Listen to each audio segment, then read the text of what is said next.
નમસ્કાર વાલા વિદ્યાર્થી મિત્રો, હું છું પરમાર યોગેશ અને આજે આપણે જોવાના છીએ સુક્રોઝનું બંધારણ. બરોબર.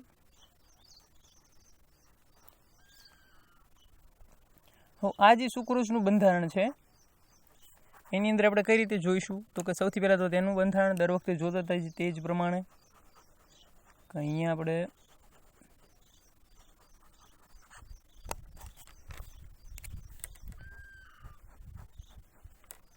બંધારણ જોયું.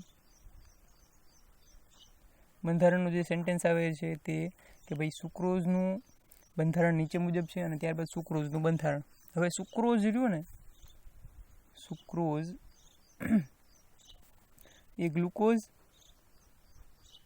અને ફ્રુક્ટોઝના મિશ્રણથી બનેલું હોય છે. બરાબર. સુક્રોઝ હોય ને એ ગ્લુકોઝના અણુઓ અને ફ્રુક્ટોઝના અણુઓ જોડાય ને ત્યારે સુક્રોઝ બને છે. બરાબર. તો આપણે શું કરીશું અહીંયા કે સૌથી પહેલાં તો ગ્લુકોઝનું એક સ્ટ્રક્ચર દોરીએ. તો ગ્લુકોઝની અંદર કેટલા કાર્બન પરમાણુ હોય? 6 કાર્બન પરમાણુ. તો અહીંયા 6 કાર્બન પરમાણુ દોરીએ. 1 2 3 4 5 અને 6. બરાબર. CH2OH છેલ્લામાં ગ્લુકોઝ છે એટલા માટે 1 થી 5 નંબરના કાર્બન સાથે શું કરીશું આપણે? ગ્લાયકોસાઇડિક બોન્ડ. ત્યારબાદ OH અહીંયા, એક હાઇડ્રોજન અહીંયા, ત્યારબાદ OH અહીંયા, અહીંયા H, અહીંયા OH, અહીંયા H, અહીંયા H. બરાબર.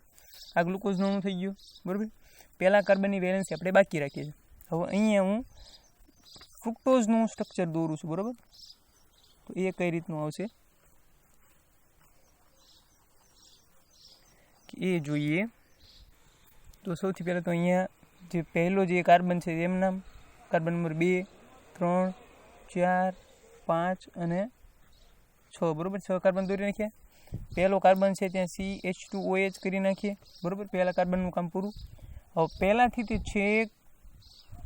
છેલ્લેથી બીજા કાર્બન સુધી ગ્લાયકોસાઇડિક બોન્ડ દોરીએ. ત્યારબાદ અહીંયા CH2OH કરી નાખીએ. બરાબર. જો ફ્રુક્ટોઝ જે હોય ને એનું સ્ટ્રક્ચર કઈ રીતે થાય કે છેલ્લા કાર્બન સુધી બીજો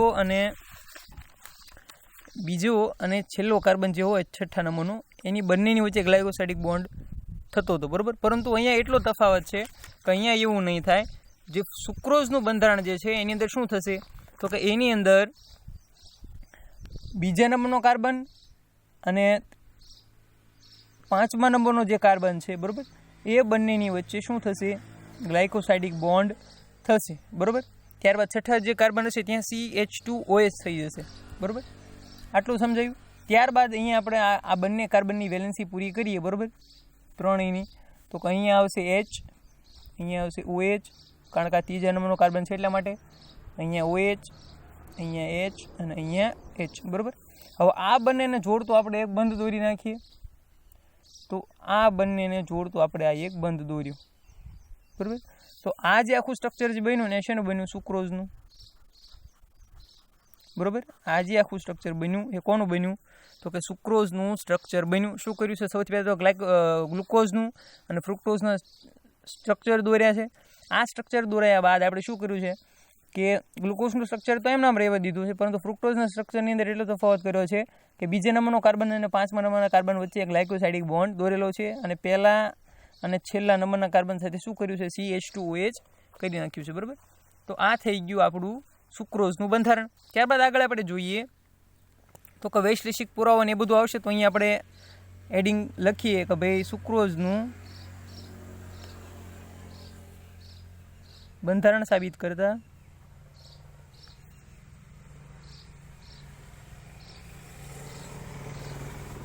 વૈશ્લેષિક પુરાવા.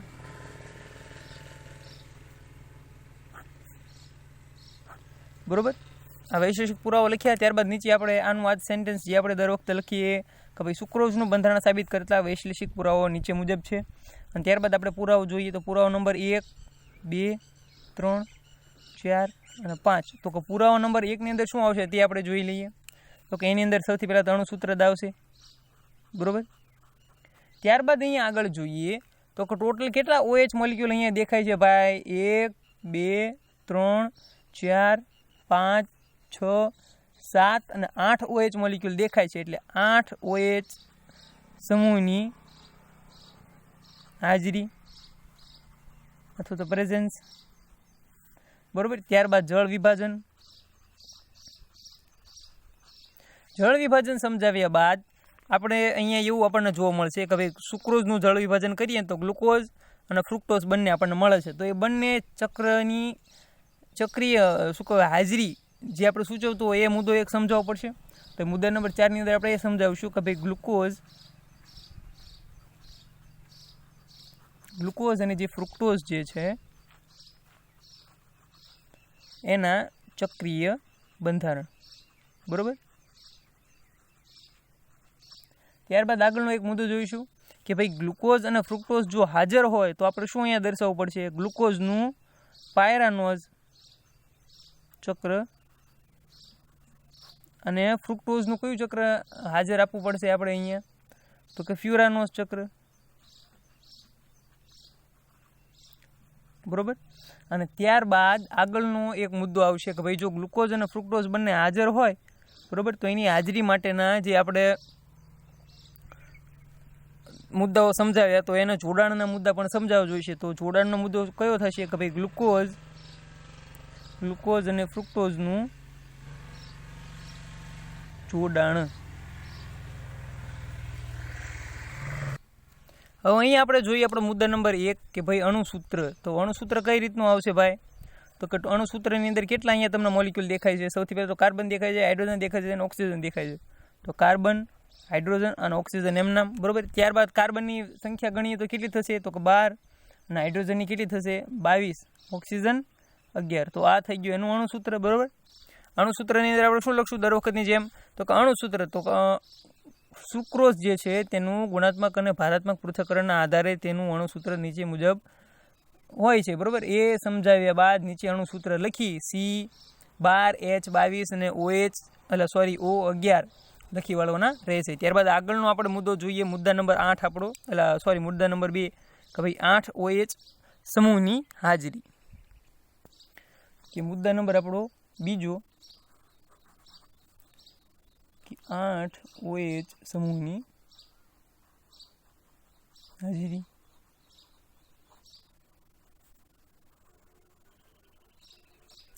બરોબર. તો એની અંદર આપણે શું કરશું? સૌથી પહેલાં તો અણુસૂત્ર જ લખી વાળીએ.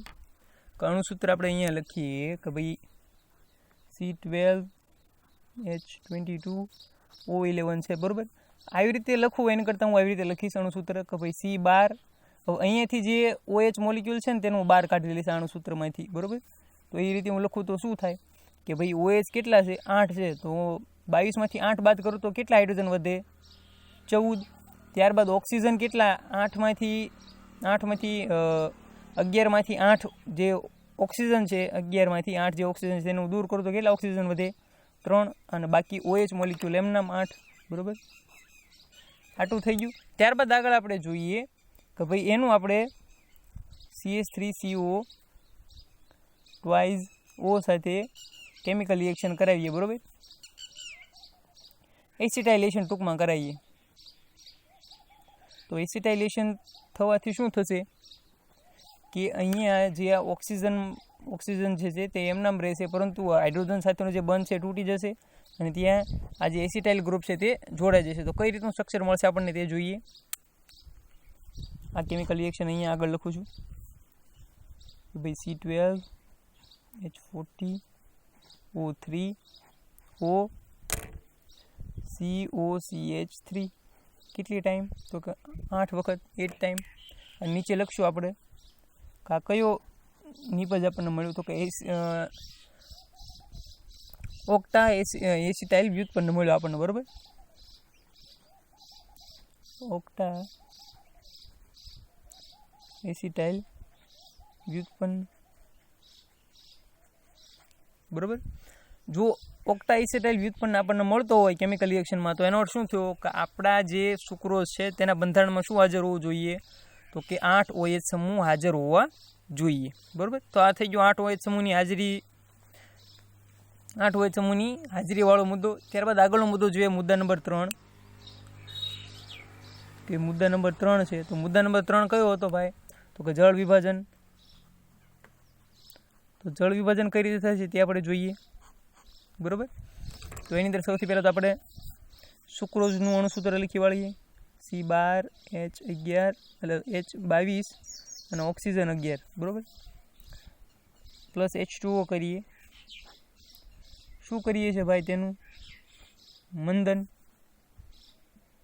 અથવા તો જળ વિભાજન. કોની હાજરીમાં? તો મંદ HClની હાજરીમાં, બરાબર. એટલે અહીંયા આપણને બે મોલિક્યુલ મળશે, એક તો ગ્લુકોઝ મળશે અને એક ફ્રુક્ટોઝ મળશે, બરાબર. તો અહીંયા C6H12O6 plus C6H12O6 D plus glucose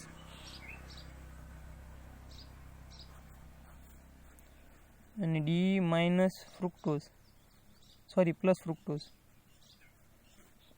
બરાબર. તો આ થઈ ગયું આપણું જળ વિભાજન. જળ વિભાજન કરવાથી ગ્લુકોઝ અને ફ્રુક્ટોઝના મોલિક્યુલ મળે છે. તેનો અર્થ એવો થયો કે ભાઈ જે સુક્રોઝનું બંધારણ છે એની અંદર શું હોવાનું ભાઈ? એની અંદર એક એકમ ગ્લુકોઝનો અને એક એકમ ફ્રુક્ટોઝનો હોવાનું, બરાબર. એ વસ્તુ સાબિત થઈ છે. હવે જો એ વસ્તુ સાબિત થાય તો આપણે શું કરીશું કે બંને વચ્ચેનું જે ચક્રીય બંધારણ જે છે, બરાબર, ગ્લુકોઝનું અને ફ્રુક્ટોઝનું જે બંને વચ્ચેનું જે આ ચક્રીય બંધારણ જે છે એને આપણે સાબિત કરી નાખીએ તો આપણને શું ખબર પડે ભાઈ? કે આપણને એ ખબર પડે કે ભાઈ ગ્લુકોઝ જે છે તે આવેલો છે, ગ્લુકોઝની અંદર તેનું જે ફ્યુરાનોસ ચક્ર છે તે પણ આવેલું છે, ફ્રુક્ટોઝ આવેલું છે, ફ્રુક્ટોઝનું પાયરાનોસ ચક્ર, સોરી અહીંયા પાયરાનોસ ચક્ર આવશે, અહીંયા ફ્યુરાનોસ ચક્ર હાજર આવેલું છે અને ત્યારબાદ એ બંનેને આપણે જોડી નાખીએ તો આપણને શું મળવાનું છે ભાઈ? તો આપણને ફાઇનલ પ્રોડક્ટ સુક્રોઝ મળશે, બરાબર. તો ત્યાં આપણું બંધારણ સાબિત થઈ જશે, બરાબર. તો આગળનું બધું જોઈએ આપણો કે ગ્લુકોઝની અંદર ફ્રુક્ટોઝના ચક્રીય બંધારણ હાજર આવેલા છે, સોરી સુક્રોઝની અંદર ગ્લુકોઝ અને ફ્રુક્ટોઝના ચક્રીય બંધારણ આવેલા છે તે આપણે જોઈએ. જળ વિભાજનનો મુદ્દો પૂરો કર્યો, ત્યારબાદ ગ્લુકોઝ અને ફ્રુક્ટોઝના ચક્રીય બંધારણ આપણો વાળો એ મુદ્દો આપણે જોઈએ કે મુદ્દા નંબર 4 ગ્લુકોઝ અને ફ્રુક્ટોઝ જે છે એના ચક્રીય બંધારણ, બરાબર. જો આ મુદ્દાની અંદર આપણને ચક્રીય બંધારણો હાજર જોવા મળતા હોય તો એનો અર્થ એવો થયો કે ભાઈ આપણે ફ્યુરાનોસ અને પાયરાનોસ ચક્રની હાજરી પણ અહીંયા દર્શાવવી પડશે. તો સૌથી પહેલાં તો અહીંયા કેમિકલ રિએક્શન જોઈએ, કઈ રીતની કેમિકલ રિએક્શન છે. તો કેમિકલ રિએક્શનની અંદર અહીંયા આપણે લખીએ કે ભાઈ સુક્રોઝનું આખું સ્ટ્રક્ચર દોરીએ કે C12H14O3 OH8, બરાબર. અથવા તો પેલું પણ તમે લખી શકો છો. એનું આપણે કેમિકલ રિએક્શન કરીએ Ag2O અને CH3I સાથે, બરાબર. શું થશે અહીંયા? તો કે સંપૂર્ણ મિથિલેશન થશે. સંપૂર્ણપણે મિથિલેશન થતાં શું આપણને જોવા મળશે કે અહીંયા જે OH હતા તેમાં શું થશે કે ભાઈ OCH3 મોલિક્યુલ જોડાઈ જશે, બરાબર. તો તે આપણે જોઈએ C12H14O3 OCH3 8, બરાબર. આપણને અહીંયા કઈ નિપજ મળી? તો octa O methyl D plus sucrose, octa O methyl D plus sucrose, બરાબર. આ આપણને નિપજ મળી. હવે આનું આપણે જળ વિભાજન કરીએ, તો આપણને બે પ્રોડક્ટ મળશે, બરાબર. આનું આપણે શું કરીએ છીએ ભાઈ? જળ વિભાજન. અહીંયા જળ વિભાજન કરતાં આપણને શું મળશે? અહીંયા મંદ HClની હાજરીમાં કે આપણને ગ્લુકોઝ અને ફ્રુક્ટોઝના મિથાઇલ સમૂહવાળા અથવા તો મિથાઇલ વ્યુત્પન્ન મળશે, બરાબર. તો એ કઈ રીતે મળશે તે આપણે જોઈએ. તો સૌથી પહેલાં તો ગ્લુકોઝનું સ્ટ્રક્ચર દોરીએ. તો ગ્લુકોઝની અંદર આ કાર્બન નંબર 1, ત્યાં OH મોલિક્યુલ આવી રીતે જોડાયેલા હશે, બરાબર, હાઇડ્રોજન અને OH. ત્યારબાદ CHOCH3 કેટલી વાર? તો કે 3 વાર, બરાબર. ત્યારબાદ આગળનો કાર્બન, ત્યાં હાઇડ્રોજન એટલે મીન્સ કે 5મા નંબરનો કાર્બન, અહીંયાથી આ બંને વચ્ચે ગ્લાયકોસાઇડિક બોન્ડ 1 અને 5મા સ્થાન ઉપર, અને ત્યારબાદ CH2OCH3 બરોબર. અને અહીંયા આપણે જોઈએ તો અહીંયા કઈ રીતે નિપજ મળે છે આપણને તે પણ જોઈ લઈએ કે પહેલા નંબરનો કાર્બન એમના CH2OCH3 એમના બરોબર. ત્યારબાદ બીજા નંબરનો કાર્બન ત્યાં આ બાજુ OH મોલિક્યુલ બરોબર. અહીંયા તો કે CHOCH3 કેટલી વાર તો કે 2 વાર, અને ત્યારબાદ અહીંયા કાર્બન, અહીંયા હાઇડ્રોજન, અને છેલ્લા નંબરનો CH2OCH3 મોલિક્યુલ એમનામ, અને ત્યારબાદ બીજા નંબરના કાર્બન અને 5મા નંબરના કાર્બન સાથે શું થશે ભાઈ? ગ્લાયકોસાઇડિક બોન્ડ જોડાઈ જશે. તો આ થઈ ગયું આખું સ્ટ્રક્ચર આપણું કોનું? ફ્રુક્ટોઝનું. તો એના આપણે નામ પણ આપી દઈએ કે અહીંયા બીજા નંબરના, ત્રીજા નંબરના, ચોથા નંબરના અને છઠ્ઠા નંબરના કાર્બન સાથે શું જોડાયેલું છે? તો કે મિથાઇલ ગ્રુપ જોડાયેલું છે. એટલે અહીંયા આપણે નામ આપીએ 2, 3, 4, 6 ટેટ્રા ઓ મિથાઇલ ગ્લુકોઝ અથવા તો D+ ગ્લુકોઝ બરોબર. તો આ નામકરણ થઈ ગયું એકનું. ત્યારબાદ બીજાનું નામકરણ જોઈએ અહીંયા આપણે કે અહીંયા પહેલા નંબરના કાર્બન, ત્રીજા નંબરના કાર્બન, ચોથા નંબરના કાર્બન અને છઠ્ઠા નંબરના કાર્બન સાથે મિથાઇલ ગ્રુપ જોડાયેલો છે. તો કઈ રીતનું નામ થશે ભાઈ? 1, 3, 4, 6 ટેટ્રા ઓ મિથાઇલ D+ ફ્રુક્ટોઝ બરોબર.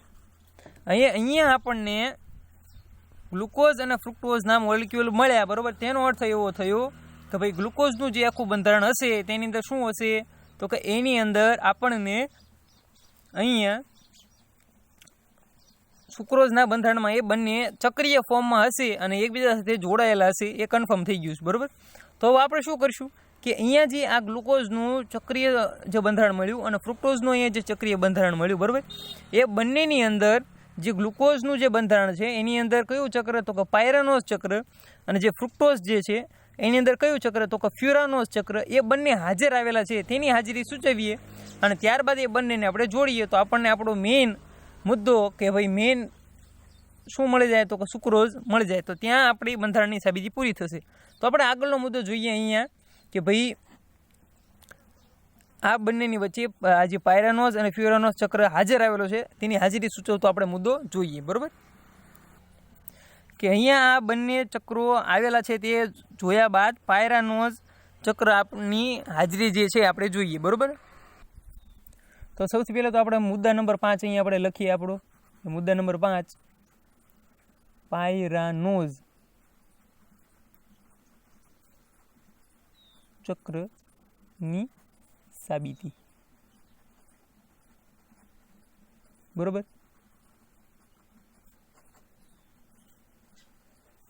એટલું સમજાય બાદ આપણે અહીંયા જે આપણું આગળ જ્યારે જે ચક્રીય ફોર્મની અંદર જે આપણને નિપજ બી મળી હતી કે ભાઈ 2, 3, 4, 6 ટેટ્રા ઓ મિથાઇલ ગ્લુકોઝ, તે અહીંયા આપણે દોરી નાખીએ બરોબર. તો તે આપણે દોરીશું અહીંયા કે ભાઈ પહેલા નંબરનો કાર્બન, ત્યાં OH ના હાઇડ્રોજન એમના, ત્યારબાદ બીજા નંબરનો કાર્બન, ત્રીજા નંબરનો કાર્બન, ચોથા નંબરનો કાર્બન, 5મા નંબરનો કાર્બન અને છઠ્ઠા નંબરનો કાર્બન CH2OCH3 બરોબર. પહેલા નંબરનો કાર્બન અને છેલ્લેથી બીજા નંબરનો કાર્બન એ બંને વચ્ચે ગ્લાયકોસાઇડિક બોન્ડ, અહીંયા OCH3, અહીંયા હાઇડ્રોજન, અહીંયા OCH3, અહીંયા H, અહીંયા OCH3, અહીંયા H અને અહીંયા એક H બરોબર. તો આ થઈ ગયું આપણું 2, 3, 4, 6 ટેટ્રા ઓ મિથાઇલ D+ ગ્લુકોઝ બરોબર. હવે આપણે શું કરશું આનું? હવે આપણે સીધું આપણે ઓક્સિડેશન કરીશું બરોબર. તો ઓક્સિડેશન કઈ રીતે થાય છે તે આપણે જોઈએ કે ભાઈ ઓક્સિડેશન અહીંયા આપણે કરીએ તો કઈ રીતે થશે કે ભાઈ Br2 અને H2O ની હાજરીમાં આપણે જ્યારે ઓક્સિડેશન કરશું એટલે કઈ રીતનું ઓક્સિડેશન થશે, તો સિમ્પલી શું થશે, જે પહેલા નંબરનો કાર્બન છે અને જે OH છે, બરાબર, આ બંને વચ્ચે ડબલ બોન્ડ થઈ જશે કાર્બન અને ઓક્સિજન વચ્ચે, અને આ હાઇડ્રોજન અને આ હાઇડ્રોજન ત્યાંથી દૂર થઈ જશે. ટૂંકમાં આ જે કાર્બન જે OH મોલિક્યુલમાં હતો તે વધારે પ્રમાણમાં ઓક્સિડેશન થવાને લીધે કીટોન ફોર્મમાં પરિવર્તિત થઈ જશે. તો તે આપણે જોઈએ કે ભાઈ અહીંયા C ડબલ બોન્ડ O, બરાબર, ત્યારબાદ A 2 3 4 5 અને 6, તો અહીંયા CH2OCH3, બરાબર. ત્યારબાદ આ બંનેની વચ્ચે ગ્લાયકોસાઇડિક બોન્ડ હતો જ 1 અને 5મા સ્થાન સાથે, બરાબર. ત્યારબાદ OCH3 molecule, hydrogen molecule, OCH3 molecule, અહીંયા H OCH3 અને અહીંયા H, અહીંયા પણ એક H. શું થયું છે, ખાલી એક સામાન્ય ઓક્સિડેશન થયું છે જેની અંદર આલ્કોહોલમાંથી ઓક્સિડેશન કરવાથી કીટોન સમૂહ પરિવર્તિત થયો છે, બરાબર, અથવા તો દાખલ થયો છે. હવે આગળ આપણે જોઈએ શું થશે એની અંદર કે ભાઈ વધારે પ્રમાણમાં આનું આપણે ઓક્સિડેશન કરીશું કોની હાજરીમાં, તો કે 2 HNO3 મોલિક્યુલની હાજરીમાં, બરાબર. તો ત્યાં શું થશે, 2 એટલા માટે અહીંયા લખ્યા છે કે ભાઈ અહીંયા ટોટલ આપણે જ્યારે પાયરોનોસ ચક્રની સાબિતી કરીએ ને ત્યારે 2 સ્ટેપ આવે છે ઓક્સિડેશનના, બરાબર. પરંતુ અહીંયા મેં શું કર્યું છે કે 2 HNO3ના મોલિક્યુલ લઈ લીધા છે અને ઓક્સિડેશન થયું ને એ ટોટલ 2 ટાઈમ થશે, બરાબર. તેના લીધે શું થશે કે ભાઈ સીધી જે આપણી મેઇન જે નિપજ છે તે આપણને અહીંયા મળશે. તો કે મેઇન નિપજ કઈ છે આપણી, તો કાર્બોક્સિલિક એસિડવાળી, શું કહેવાય, જે ઉપર અને નીચે કાર્બોક્સિલિક એસિડ સમૂહ આવેલા હોય અને ગ્લુટારિક એસિડવાળી નિપજ આપણને મળશે. તો પહેલા નંબરનો કાર્બન, બીજા નંબરનો કાર્બન, ત્યારબાદ ત્રીજા નંબરનો કાર્બન, ચોથા નંબરનો કાર્બન અને 5મા નંબરનો જે કાર્બન છે ત્યાં ગ્લાયકોસાઇડિક બોન્ડ, પહેલા નંબરનો કાર્બન છે ત્યાં પણ ગ્લાયકોસાઇડિક બોન્ડ, અને ત્યારબાદ અહીંયા OCH3, અહીંયા હાઇડ્રોજન અને અહીંયા OCH3, અહીંયા એક હાઇડ્રોજન, આ OCH3, અહીંયા હાઇડ્રોજન. આ જે આખી આપણને નિપજ મળશે કઈ મળશે, તો કે ઝાયલો tetra methoxy ગ્લુટારિક acid, ઝાયલો tetra methoxy ગ્લુટારિક acid. તો આ થઈ ગઈ આપણી પાયરોનોસ ચક્રની સાબિતી. કઈ રીતની કેમિકલ રિએક્શન છે ભાઈ, કે સૌથી પહેલાં તો મિથાઇલ ગ્રુપ ધરાવતો ગ્લુકોઝ લીધું, તેનું ઓક્સિડેશન કર્યું, તે એક જે પહેલા નંબરનો કાર્બન હતો તે કીટોન સમૂહમાં પરિવર્તિત થયો, ત્યારબાદ વધારે પ્રમાણમાં મીન્સ કે 2 ટાઈમ ઓક્સિડેશન કર્યું 2 HNO3ની હાજરીમાં. તો શું થશે કે સીધું ગ્લુટારિક એસિડ વાળો આપણને મોલિક્યુલ મળી જશે. જો સીધો જ આવી રીતનો આપણને મોલિક્યુલ મળ્યો એનો અર્થ એવો થયો કે ભાઈ જે સુક્રોઝનું બંધારણ છે એની અંદર ગ્લુકોઝ આવેલો છે અને ગ્લુકોઝના બંધારણમાં પણ પાયરોનોસ ચક્રની હાજરી છે, બરાબર. એ સૂચવતો મુદ્દો આપણે અહીંયા જોયો. ત્યારબાદ આગળ મુદ્દો જોઈએ કે ભાઈ ફ્યુરાનોસ ચક્રની હાજરી. પાયરોનોસ ચક્રની સાબિતી કર્યા બાદ આપણે અહીંયા આગળ જોઈએ કે ફ્યુરાનોસ ચક્રની હાજરી. કે ભાઈ મુદ્દા નંબર 6 ફ્યુરાનોસ ચક્રની હાજરી.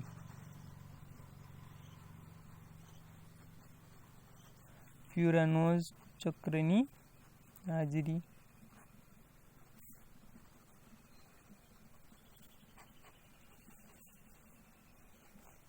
બરોબર. તો અહીંયા આપણે શું કરીશું, સીધું જ જે આગળ જે આપણે મોલિક્યુલનો આપણને મળ્યો હતો કે ભાઈ મુદ્દા નંબર 4ની અંદર કે ભાઈ ફ્રુક્ટોઝ ચક્રની હાજરી, અને એની અંદર જે છેલ્લે આપણને મિથાઇલ ગ્રુપ વાળો જે ફ્રુક્ટોઝ મળતો એનું એ સ્ટ્રક્ચર આપણે અહીંયા દોરી નાખશું.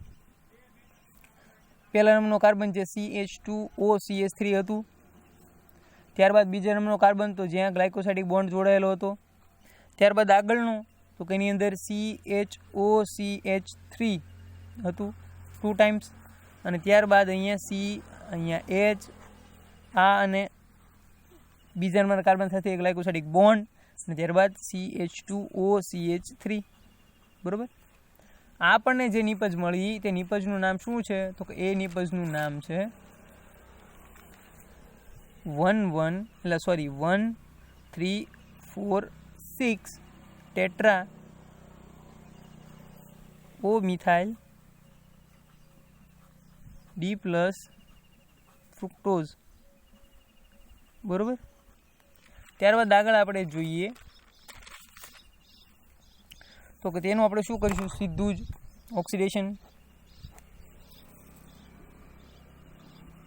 ઓક્સિડેશન કરીશું HNO3ની હાજરીમાં, અને અહીંયા O. તો શું થશે, પહેલા નંબરનો જે કાર્બન જે આખો છે, બરાબર, તે દૂર થઈ જશે. અહીંયા પહેલા નંબરનો જે કાર્બન છે તે આખો કાર્બોક્સિલિક એસિડ સમૂહ પરિવર્તિત થઈ જશે, અને ત્યારબાદ આગળ કેમિકલ રિએક્શન કરતાં કીટોન ફોર્મમાં પરિવર્તિત થઈને દૂર થઈ જશે, બરાબર. તો અહીંયા ખાલી એટલું યાદ રાખો, પહેલા નંબરનો જે આ કાર્બન છે, કાર્બન નંબર 1, તે શું થશે ભાઈ, કાર્બોક્સિલિક એસિડ સમૂહમાં પરિવર્તિત થઈ જશે. તો કાર્બોક્સિલિક એસિડ સમૂહ. ત્યારબાદ બીજો, તો ત્યાં અહીંયા આવશે OH, ત્યારબાદ અહીંયા C, અહીંયા H, OCH3, ત્યારબાદ અહીંયા COCH3, અહીંયા હાઇડ્રોજન, અને ત્યારબાદ અહીંયા ટોટલ આવશે 1 2 3 4 અને 5, એટલે અહીંયા એક આવશે હાઇડ્રોજન, અને ત્યારબાદ અહીંયા CH2OCH3, ટોટલ 6, અને અહીંયા ગ્લાયકોસાઇડિક બોન્ડ. શું થયું છે કે પહેલું જે કાર્બન હતું તે કાર્બોક્સિલિક એસિડ સમૂહમાં પરિવર્તિત થઈ ગયો છે. હવે અહીંયા આપણે એનું શું કરીએ છીએ, KMnO4 સાથે કેમિકલ રિએક્શન કરીશું, ટૂંકમાં ઓક્સિડેશન કરીશું આનું ફરીથી એકવાર. એટલે આપણને કઈ પ્રમાણે નિપજ જોવા મળશે કે સીધી આપણને અહીંયા જે કાર્બોક્સિલિક એસિડ સમૂહવાળો જે કાર્બન છે તે કીટોન ફોર્મમાં પરિવર્તિત થઈ ગયો છે તે આપણને જોવા મળશે. તો અહીંયા C ડબલ બોન્ડ O, આ બીજા નંબરનો કાર્બન, ત્યાં હાઇડ્રોજન, ત્યારબાદ અહીંયા ત્રીજા નંબરનો કાર્બન છે OCH3, ચોથા નંબરનો કાર્બન કે જ્યાં ગ્લાયકોસાઇડિક બોન્ડ આવશે, બરાબર, આવી રીતે આમ, અને ત્યારબાદ અહીંયા કાર્બોક્સિલિક એસિડ સમૂહ, હાઇડ્રોજન, અને અહીંયા OCH3. આવી રીતે નિપજ કઈ રીતે મળે, કારણ કે ઓક્સિડેશન 2 ટાઈમ કર્યું છે, બરાબર. અને જુઓ કે જે પહેલો નંબરનો જે કાર્બન હતો ને તે કાર્બોક્સિલિક એસિડ સમૂહવાળો હતો, તેનું ઓક્સિડેશન થઈને તે કીટોનમાં થયો.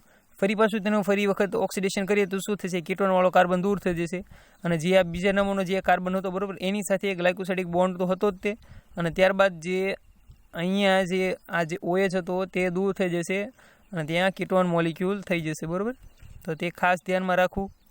ત્યારબાદ આગળ જોઈએ કે તેનું વધારે પ્રમાણમાં આપણે ફરીથી ઓક્સિડેશન કરીએ તો શું થાય છે, કે વધારે પ્રમાણમાં ઓક્સિડેશન કરવાથી આપણને આપણી સીધી નિપજ મળશે ટાર્ટરિક એસિડવાળી, એટલે ઉપર આવશે કાર્બોક્સિલિક એસિડ સમૂહ, બરાબર. ત્યારબાદ બીજા નંબરનો કાર્બન આવશે, ત્યાં અહીંયા આવશે હાઇડ્રોજન, ત્યારબાદ ત્રીજા નંબરનો કાર્બન જે અહીંયા આવશે OH3, અને ત્યારબાદ ચોથા નંબરનો કાર્બન જે કાર્બોક્સિલિક એસિડ સમૂહ પરિવર્તિત થઈ જશે, અને અહીંયા OCH3 થઈ જશે, બરાબર. તો આ થઈ ગયું આપણું ડાયમિથોક્સી એલ ટાર્ટરિક એસિડ, બરાબર. હવે ફ્યુરાનોસ ચક્રની હાજરી સૂચવવા માટે જો અહીંયા નીચે આપણને એલ ટાર્ટરિક એસિડ મળતો હોય તો એનો અર્થ એવો થયો કે ભાઈ ફ્રુક્ટોઝના બંધારણની અંદર સુક્રોઝ શું કહેવાય ફ્યુરાનોસ ચક્ર આવેલું છે, અને તે આખું કોની અંદર આવેલું છે, તો કે સુક્રોઝની અંદર આવેલું છે. ત્યારબાદ આપણે અહીંયા આગળ જોઈએ મુદ્દા નંબર 7 કે ભાઈ ગ્લુકોઝ અને ફ્રુક્ટોઝનું જોડાણ. પાયરાનોઝ અને ફ્યુરાનોસ ચક્રની સાબિતી કર્યા બાદ આગળ આપણે મુદ્દા નંબર 7 જોઈએ કે ભાઈ ગ્લુકોઝ અને ફ્રુક્ટોઝનું જોડાણ કઈ રીતે થાય છે. આગળનો મુદ્દો આપણો મુદ્દા નંબર 7 કે ભાઈ ગ્લુકોઝ અને ફ્રુક્ટોઝનું જોડાણ,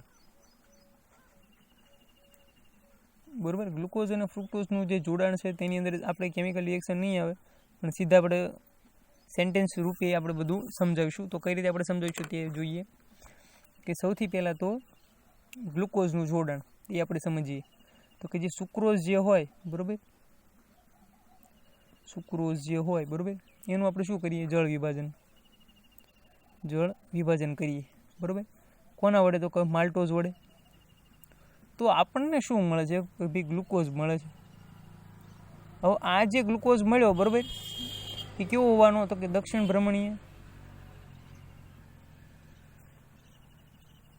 હવે આ જે દક્ષિણ ભ્રમણીય આપણને શું મળ્યો છે, ગ્લુકોઝ મળ્યો છે બરાબર. તો એનો અર્થ શું થયો કે ભાઈ ગ્લુકોઝ જે એકમ છે ને તે ફ્રુક્ટોઝ સાથે, આ જે ગ્લુકોઝ છે ને તે ફ્રુક્ટોઝ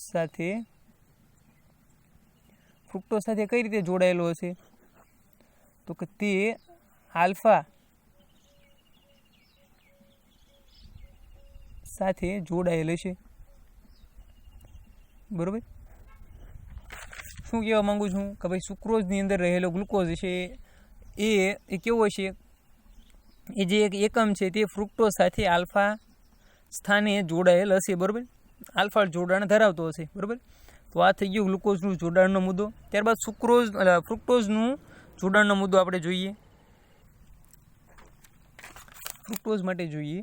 તો ફ્રુક્ટોઝની અંદર શું થશે, ફ્રુક્ટોઝની અંદર જ્યારે એનું જે સુક્રોઝ હોય બરાબર, જે ઉત્સેચક વડે એનું જળ વિભાજન થાય છે બરાબર,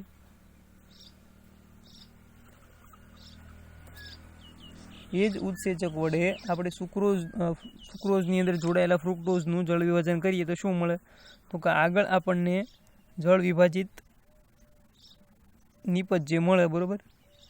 તો એ નિપજ મળવાનું કારણ એટલું જ છે, જળ વિભાજિત નિપજ મળવાનું કારણ કે ભાઈ જે ફ્રુક્ટોઝ જે હશે, ફ્રુક્ટોઝ એ કોની સાથે, ગ્લુકોઝ સાથે જોડાયેલો છે. જ્યાં ગ્લુકોઝ ફ્રુક્ટોઝ સાથે આલ્ફા સ્થાને જોડાયેલો છે તેની સાબિતી થશે. અને ત્યારબાદ એ સાબિતી થશે કે ભાઈ ગ્લુકોઝનો કાર્બન નંબર 1 અને જે ફ્રુક્ટોઝ જે છે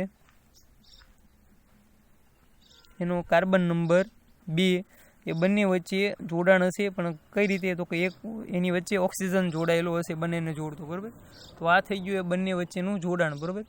અહીંયા જે આપણે જોડાણ સમજીએ ત્યારબાદ શું સમજવામાં આવે કે ભાઈ આમ જે આલ્ફા ગ્લુકોઝ પાયરાનોઝ અને જે બીટા ડી ફ્રુક્ટોઝ ફ્યુરાનોઝ જે હોય બરાબર, એ બંને એકમો કેવા હોય તો કે એકબીજા સાથે જોડાયેલો હોય. પણ કઈ રીતે કે રિડ્યુસિંગ OH સમૂહ વડે જોડાયેલો હોય. રિડ્યુસિંગ OH સમૂહ એટલે મેં જે તમને અહીંયા જે સમજાવ્યું ને એ તે કે ભાઈ ગ્લુકોઝનો કાર્બન નંબર 1 અને ફ્રુક્ટોઝનો કાર્બન નંબર 2 એ બંને વચ્ચે શું હોય તો કે એક OH મોલિક્યુલ દૂર થઈ ગયો હોય, ત્યાં જે ઓક્સિજન હોય એ બંનેને જોડવાનું કામ કરતો હોય. તો એનો અર્થ શું થયો કે ભાઈ રિડ્યુસિંગ OH સમૂહ દ્વારા જોડાયેલા છે બંને બરાબર. અને એ સમજાયા બાદ આપણે અહીંયા સુક્રોઝનું સાચું બંધારણ નીચે દોરી નાખીએ તો ત્યાં આપણું સુક્રોઝનું સાચું બંધારણ પૂરું થાય છે. તો અહીંયા આ તમારું સુક્રોઝનું સાચું બંધારણ પૂર્ણ થયું.